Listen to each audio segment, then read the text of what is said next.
Hello everyone, this is Moses from Wilona's Cave, and this is podcast number 9 here on this channel, and we're going to get right to it. There's going to be timestamps in the video, so if you want to fast forward to a certain section, go ahead.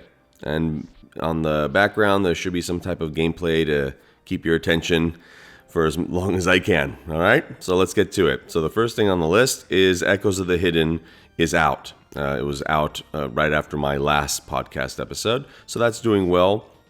Let me know how you like it. I'm hearing really good things thus far, so I'm still working on the player's handbook or the player's aid document, but that's still very much useful right now. So that's out. Enjoy it. It's an ancient Middle Eastern setting. So next thing on the list, Whispers in the Fog and Echoes Beyond Light are out now. They're both on the same type of system I created, and it's going really well. I've been hearing a lot of good things lately through comments and through Facebook messaging and email. And I really enjoy those, how they turned out. It's nice and condensed, brochure type game. All of them, all three of them I just mentioned are brochure type games, trifold games. And I really enjoy making games like that. It's so easy, so much fun. But yeah, those are out now. So Whispers in the Fog is about purgatory, and Echoes Beyond Light is you crash land, and you don't remember who you are, you don't know where you are, etc. And you're going through playing with playing cards, basically both those games. So next on the list, future products: The Haunting of Blackthorn Manor, a Dragonbane solo adventure. So this is basically you are a regular person, and not like a huge wizard or whatever. You're just a regular person. And you're walking into this manor for some reason. I'm not going to get into too many details here. And while you're going through the motions in this manor, things are getting worse or better depending on your dice roll. So it goes off of the skill checks, basically, of Dragonbane. Much like Tunnels and Trolls or the Chaosium Alone Against the Static or the Frost or etc. It's going to be like that, but it's going to be a mini version. I'm only one person, everybody. If I had more time, I would make a huge 400 prompt adventure, but that's basically a book. It's going to be a mini adventure, but not as small as my mini adventures for Monster of the Week product that I have. All the affiliate links will be in the comment section below. That had solo adventures for Monsters of the Week, so you could play it with rules and everything.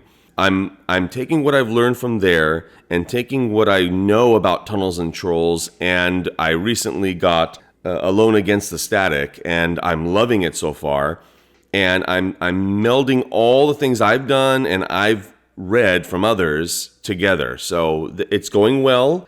It's kind of a little bit freaky in a way. Even though I made it, I'm playing it, playtesting, and I'm like, man, if this was real, I would be freaking out right now. It's amazing how when you read, while you're reading and your decisions are on the fate of a die, or how the story progresses on the fate of a die, it really freaks you out a little bit. But regardless, so that's coming up. I'm working on that now, but I also have to pull back a little bit because I am producing a lot of products due to me not producing videos, which we'll talk about in the next segment here. But I'm producing more products, so I really want to get back to The Witcher Season 2. I want to finish the Warhammer Fantasy Roleplay and Mystic Warriors Season 2 Episode 2. And the more I'm doing products, the less I could do on that. So I need to balance my life a bit more in terms of this. Okay, so segue to that, the community solo campaign. So a video for campaign playing, solo role playing. Community solo campaign that came out. I'll put up an info card right now so you can see that on the screen if you want to go see that. That's with Gorm, Damara, Sinethel, Avon. It starts in a lake. So that was the idea a lot of people liked. There was some other ideas people liked. I saw the likes in the comment section of the previous video of that, the previous one, the original one. All those ideas are in my journal. I have a specific journal for this campaign to grow this world together as a solo play, but with community help. It went well. I was laughing so hard. I missed Gorm so much. I missed the whole group so much. I was laughing so hard writing that script. If you watch it, you'll see what I'm talking about in the lake.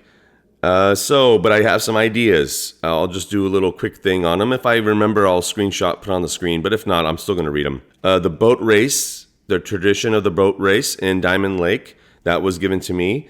Leeches in the lake. So basically, I'm assuming Gorm came out of the lake and Damara, and they have leeches on them.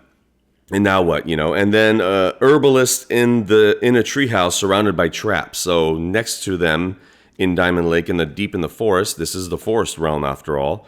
In the forest, there's a herbalist in a treehouse, but there's traps all around them, and maybe one of them gets stuck in the trap.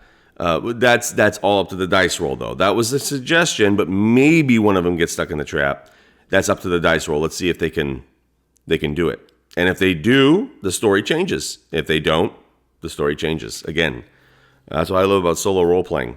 Okay, so next thing on the list, solo, and the final thing, solo RPG tip. This is a tip that I do on my channel, as all of you know. But I thought about it, and I think it will do well for all of you listening. I do it on occasion, not on this channel. I mean off camera, when I'm playing solo role-playing off camera. Create cliffhangers. As you know, on my channel, I have tons of cliffhangers. Why else would you come back? I have to do a cliffhanger. That's how it all works. But for you, while you're journaling your solo adventure, you stop, you have to take breaks. You can't do it forever, but take a break right when it gets good. So you're enticed to come back to it tomorrow or the next day or in a few hours. Because sometimes it's, you play solo role-playing or even group play, I'm assuming. I don't play in groups, but when you're playing in solo, you're like, okay, things are starting to get kind of dry. It's starting to get whatever. But then sometimes it starts getting good. The adventure starts getting really good. And before it gets really, really good, stop. That way you could come back to it. Because you were going through the trenches of it's kind of getting boring, kind of getting stagnant. Oh, it's finally getting good.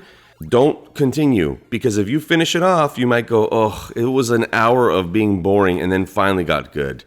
But now, when you start up again, tomorrow, next week, or whatever, you start right when it's good. Like right away, instead of going through another hour or 10 minutes, or 5 minutes of boring.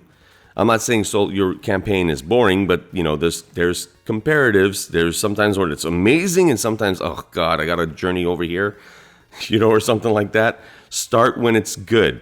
And the only way to do that is interject something in the beginning of all your sessions or end it at a cliffhanger and start again later on. So I hope you enjoyed this podcast. Happy gaming, everybody. Bye.